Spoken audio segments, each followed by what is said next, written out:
Welcome back to Media Week. Well, in the past week, we've seen news circulation and readership figures for newspapers and magazines. Let's get the detail now with our co-host, James Manning, in the studio with us. James, first let's kick it off with newspapers. What were some of the highlights of the survey? Well, the good news if you're in the newspaper publishing business is the total audience is still growing, which we always talk about, which is the combination of the print readership, the digital, the web audience, all right? So they're big numbers. As with most media, everybody's reaching a bigger audience than ever, but it's how can you monetise that audience? That's the challenge facing the newspapers. When it comes to just the print circulation and the readership, look, there are a couple of little glimmers of, you know, okay performance, but basically there are big drops right across the board, particularly in that circulation. Just, really...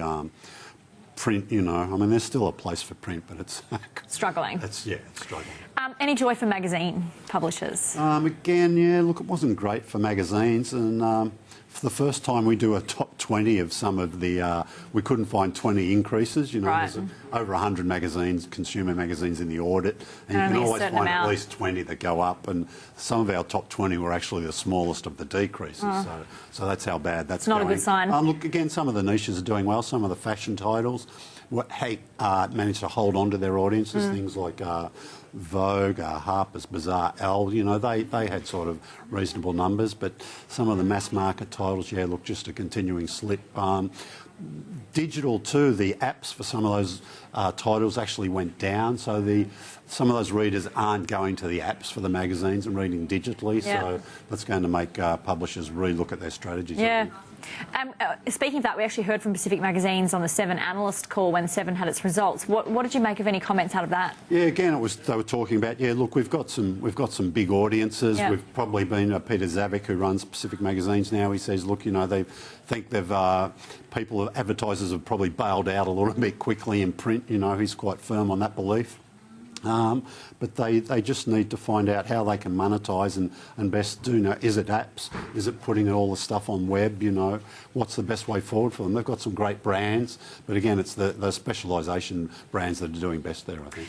Okay, former Bauer publisher Peter Holder's returned to the media. He's got a big role. What's he doing now? He's back at he's going to be at Daily Mail Australia. He's going to be the managing director there, so it's a big role for him. He was left Bauer about mid-year last year. He was involved. His last job there was managing the Hearst joint venture with Bauer, things like Elle Magazine, Cosmopolitan, I think Harper's Bazaar. So it's a great role for him. Daily Mail's done a great job of getting into the Australian news fabric, if you like. I think they're ranked number 4 in the news website. So the job now is to sort of, again, monetise that audience. They've got all the eyeballs and just make them all start paying. And sustain it. 9MSN, also speaking of online, it's refreshing some of its products. The Fix, what's it doing there? Look, the Fix, it's they've turned it into just a big entertainment destination, if you like, for all your entertainment news. They used to have Fix Movies, Fix TV, Fix Celeb, I think. So they've combined that all under the one umbrella brand, if you like, the Fix, which is good news for them. But it's a very competitive space. You know, Mail Online also plays in that space. There's a lot of people use the web for their entertainment news. I know you and I do, Ingrid. So they really want to, get a good grip on audiences there. Yeah, probably a competitive space. Also, Nine Network's voice of rugby league, Ray Warren. He's been talking about a recent operation. Is he back? He's had some health issues. He went in for a hospital for an operation. He came out, looked all okay. Then he had some complications. He had to go back in. He's back out. He was on radio on the weekend.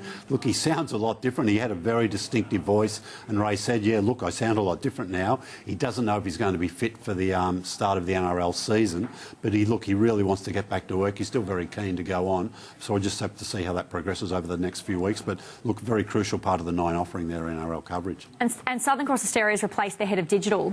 What's happening there? Clive Dickens was the head of digital, did a lot of good work for them. He sort of got poached by Seven. He went over, left Seven. He had to fill out some time at Austereo. I think they ended up letting him go early into his contract. He started at Seven just a few weeks ago. Now, Vijay Solanki, I think is how you pronounce his name. He's actually worked with Clive at a few places over the years, so he's coming in. worked at Capital Radio and Absolute Radio in the UK with Clive, and they both worked on Shazam, that group app that tells you what you're listening to. So they've got a bit of history together, those guys. So I'm sure we'll be able to pick up the good work that Clive started there. Yeah, for sure. All right, let's take a look at some of the ratings now. Kicking it off with week 7, free to air. My Kitchen Rules dominating. Top 5. Wow. I think it's the first time they've ever had 5 episodes of MK in the 1 week. 5 out of 5. I'm not absolutely certain. I'm pretty sure it is. And look at that. You couldn't do better than that. So again, look, that show's just blitzing the opposite. Tuesday coming in number 1 there. Sunday to Thursday, but Tuesday coming in number 1. Every day it's up around 1.6, 1.7. We could even see that grow a little bit as it counts down. So it's going to be on. I think it'll push past Easter this year for sure. Yeah, turning the page now. House of Hancock, part 1 in there. You can see. Yep. Part 1, 1.3 million. Really, for that one. And actually, speaking of that, obviously plenty of off-screen drama about House of Hancock. Yeah, look, pretty interesting. How did that affect part 2? Yeah, we don't know yet. Same. No, we do. Oh, we do. 1.3, yeah. So it should be in the top 10 next week. But it's interesting it didn't grow. I thought it might have grown a little bit. So it didn't beat part 1? No, it was exactly the same audience, so which is interesting. I thought because there was a lot of publicity, across the weekend. I think Nine was quite concerned there might be an injunction that would keep it off air, but they managed to. They did some editing. They put some notices. Look, this is a work of fiction. It's not a factual documentary, if you like. I think people would have worked out anyway, but just to make sure that we'll try and placate Gina Rinehart's concerns about the program.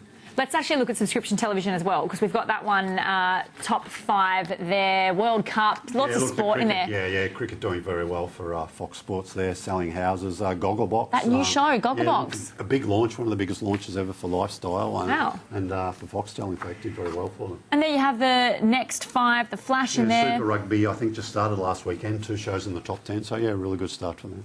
And Foxtel, speaking of subscription television, it's added another news channel to its offering, Russia Today. Yeah. Look, they call it RT. I think a lot of people call it Russia Today. The abbreviation. They've got a whole suite of channels there. Look, I think you can actually stream this channel too if you're not a Foxtel subscriber. You want to check it out. But look, there's a whole spread of news channels on Foxtel. Sky News and Sky Business, of course, key amongst them, Ingrid. Thanks, James.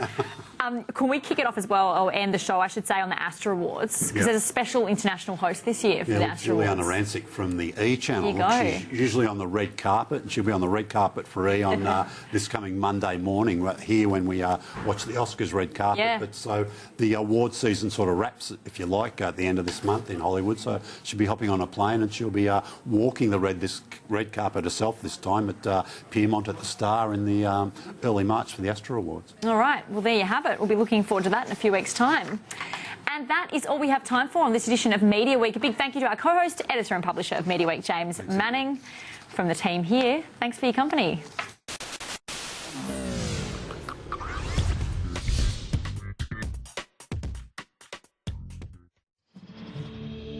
This program is brought to you by MCN.